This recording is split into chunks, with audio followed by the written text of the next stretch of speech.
but it's been Democrats who own the problems of San Francisco. There is not a single Republican in City Hall you can blame for anything that's happening here in town.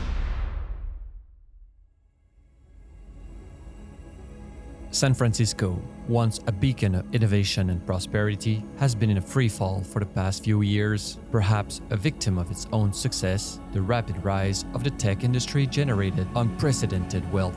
Local politicians, overwhelmed by the scale of these transformations, failed to adapt infrastructure and services to this new reality. Instead of addressing the tangible challenges posed by such a rapid growth, many retreated behind cheap progressive politics, confusing moral posturing with true effectiveness. The result? A fragmented city where wealth stands side by side with poverty and promises of progress remain out of reach for many. In this context, the gatekeepers of the status quo, whether bureaucrats, activists, or politicians, have erected barriers to housing constructions. These obstacles, often justified by supposedly environmental or social concerns, have contributed to the housing crisis, leaving entire neighborhoods to decay. In Oakland, at the heart of the Bay Area, the situation spiraled out of control, with slums like Wood Street becoming symbols of these collective failures. For nearly 10 years, YIMBY Action has been advocating for more housing of all kinds. Their mission is to empower citizens to get involved in their communities by providing the tools needed to engage with city councils, the state, and beyond. James Natoli, their organizational director, tirelessly works to tear down all levels of barriers to housing constructions. The economic environment in the Bay Area is one where we've had massive economic opportunity. A lot of people move here for high-paying jobs. However, we haven't built enough housing. So that's leading to housing costs going up, even for really old homes. And everyone's competing for the same housing. And we're creating this situation of haves and have-nots. It's a bad game of musical chairs. What we advocate for and what we're trying to do to help undo that is to create more chairs, right? The idea is that we should be building more housing so that we're not playing this game, we're not competing against each other, and we're really providing the kinds of housing opportunities we all need. We really focus on pillars of advocacy. One of the big powers that we have is we get people to show up and say yes.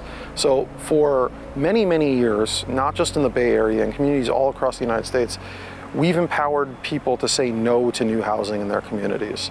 And that's all our elected officials and appointed officials have heard. So we show up and say yes and show them there is a constituency for people who want and will benefit from these new homes, which is helping get them through the process. It makes it easier politically for them to get built. So that's a huge component of what we do.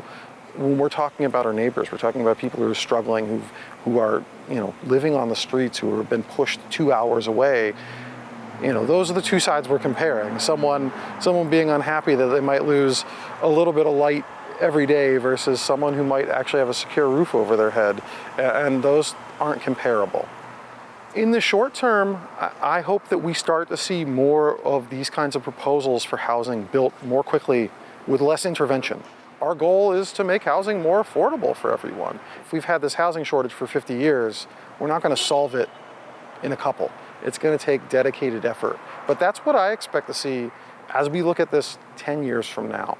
We're going to see more affordable places. We're going to see more diverse communities staying in place in the Bay Area.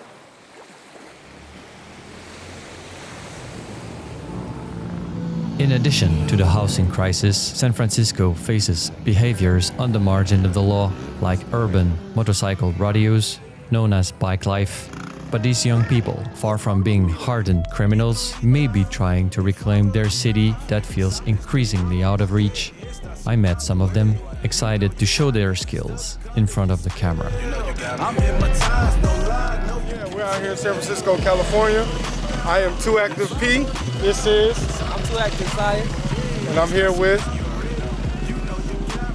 This is my granddad, Chuck. Anyways, we ride, we have fun, and we just enjoy the moment, We just try to show people a good time, show them that we're positive, and we're safety first. It's a whole lot of that you can get into. It's a whole lot of Instead of, you feel me, doing out here doing something positive, you got it as a positive thing. Some people don't, you feel me? But whatever you look at it as, we out here doing what's, you feel me, what's good for the community. Everybody love riding bikes. That's what we doing. She gon' hit the post. Thought I was giving go. She calling isolation.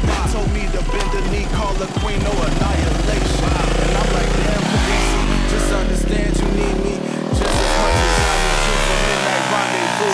They call us Los Morenos. We both one and the same. She snapping off like Thanos. Neighbors thinking we insane. She breaking. Soon as I leave the house, she load the clip for me, keep a lighter inside her blouse. Pow. Mi brujita, mi favorita, sabes te amo porque estás sudando, eh. You know you got me stuck under your spell. I'm in my time, you can tell. Mi brujita, mi favorita, sabes te amo porque estás sudando, eh. You know you got me stuck under your spell. I'm in my time. Crazy thing about it, we got people from all over the world. We got people from Portland. We got people from Atlanta, Cali. It's a big family, a big union. It's all about having fun and staying positive. Some people like it, some people don't. But you know, it's all about having fun. You know, it's an experience. Stay positive. Just have fun. It's life. What about the police? Do they chase us? They do, but you know, it's no panic zone over here. No panic. She's standing up damn near perfect. I've seen this movie before. I'm lighting candles and worship. Working. Mi brujita, mi favorita. Sabes te amo porque estás sudando, eh. You know you got me stuck under your spell. You know you got me. I'm hypnotized, no lie, no you can tell. Mi brujita, mi favorita. Sabes te amo porque estás sudando, eh. You know you got me stuck under your spell. I'm hypnotized, no lie, no you can tell. Mexicano.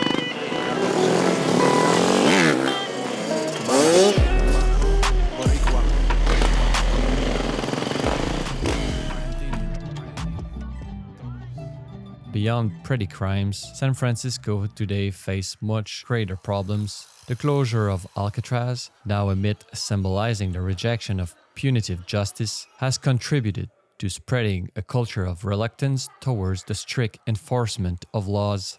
For John Denis, chairman of the board of the California Republican Party, the blame for this pervasive sense of impunity lies squarely with his political opponents, who have held power for nearly 60 years.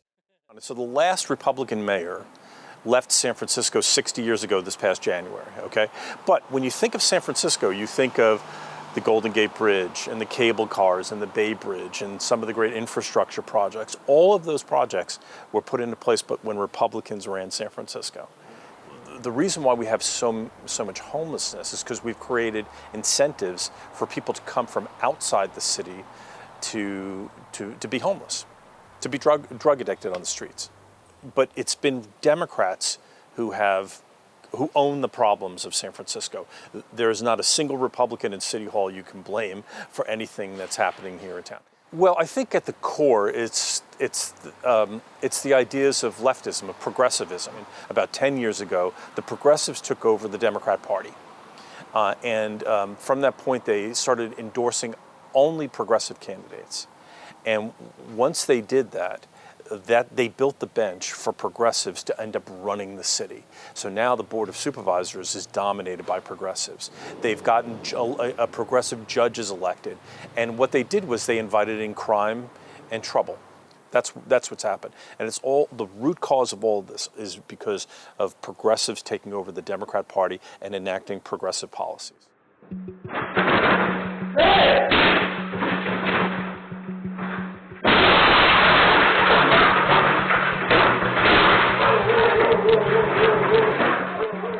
In this context, naive politicians found it legitimate to pass laws, leading to a deterioration in the social climate that severely impact merchants and the city's international reputation. A lot of it has to do with just mismanagement of the city, a licentiousness, a lax approach to law enforcement. So what happened was criminals came in from everywhere, you know, to the richest places, and just started going into stores with calculators and stealing up to $950 and leaving over and over and over, driving out, you know, small businesses, chain businesses, you know, all sorts of businesses who couldn't put up with that.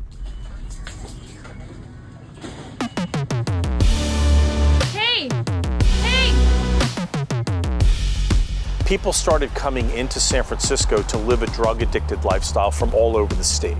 Started saying, hey, the cheapest drugs are in San Francisco. They don't hassle you. They give you money. They give you tents. They give you food cards. So why not? And the weather's pretty good. So why not go to San Francisco? And that's what happened. We have a huge drug tourism problem. And people who want to live a drug-addicted lifestyle, this is a great city to do it in.